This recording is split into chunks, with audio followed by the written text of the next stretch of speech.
Please help me welcome Katherine with her speech, All They Could Say Is No. In 1999, my mother finally let me go to my first big arena concert with my aunts. I had been begging and begging for years to go to a real concert, and I always got the same answer. When you're 10, I'll let you go. I was so excited. Not only was I out without my parents, but I was seeing Shania Twain, my aunt and I's absolute favorite.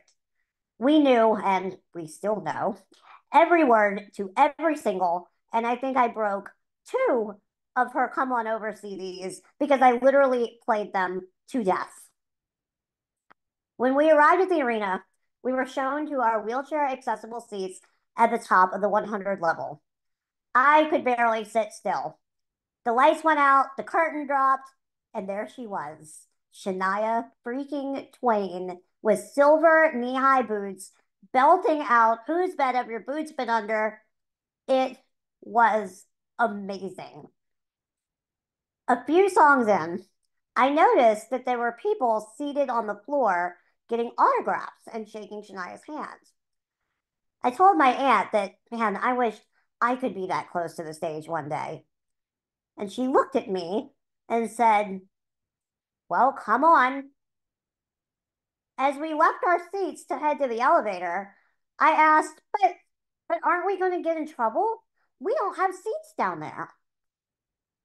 I will never forget my aunt turning to me and saying, Katherine, all they can say is no. Let's try it. And we did. Needless to say, we got onto the floor. Shania signed my poster, shook my hand, and I was ruined for life. It is very hard to enjoy sitting high up in the stands once you experience front row at a concert. Besides sparking my concert addiction, my aunt taught me a valuable lesson that day. All they can say is no. This lesson has served me well as I moved through high school, college, and eventually founded my own business. Whether it's asking a teacher for an extension on an assignment or inquiring about a solo art exhibit at a new venue, I've learned that in most situations, it doesn't hurt to ask for what you want. Because the fact is, especially in the business world, you have to seek out those opportunities and go for them if you ever want to get anywhere. I remember when I first graduated college, I was desperately trying to build my graphic design clientele. My first few clients were family, friends, friends of friends, and they were all found by word of mouth.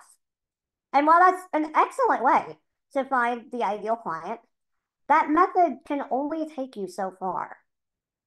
Eventually, I started pursuing other avenues to find business. In particular, I added my portfolio to websites like Fiverr or Craigslist to start connecting with people I didn't know that needed branding packages or websites or social media management. All they can say is no. And they did. A lot. I must have submitted my resume to over 100 jobs in those first 3 months, keeping my prices low, just hoping for something to continue building my portfolio.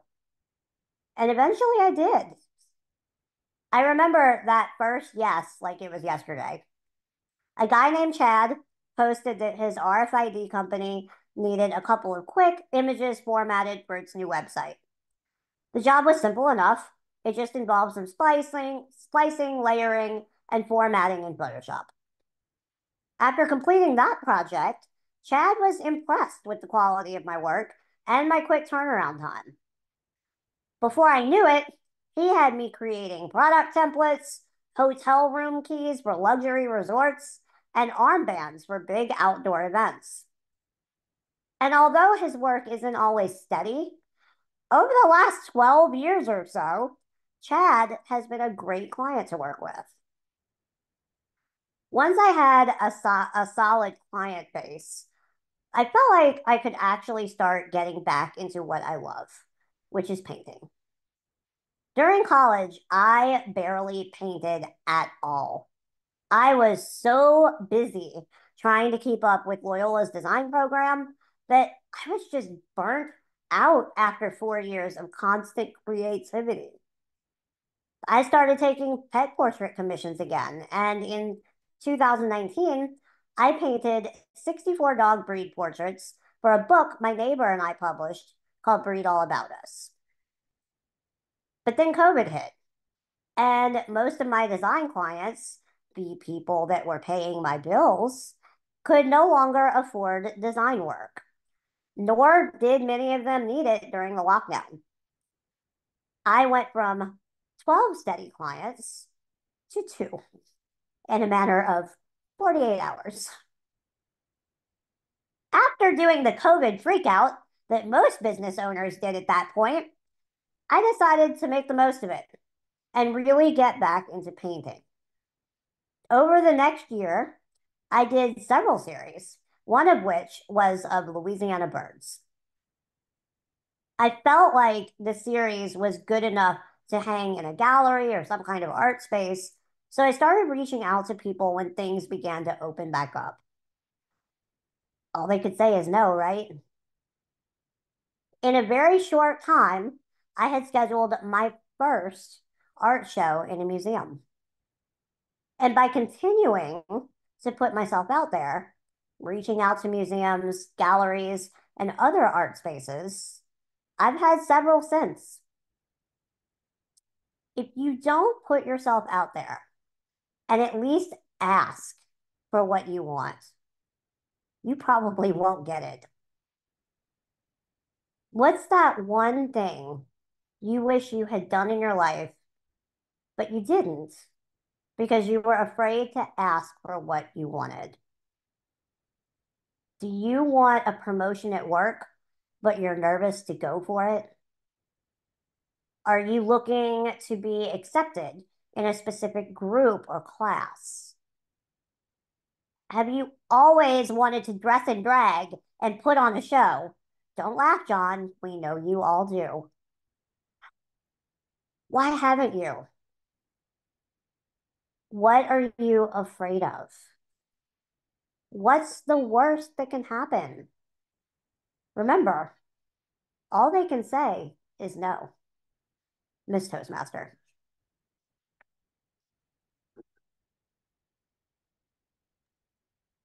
Amazing.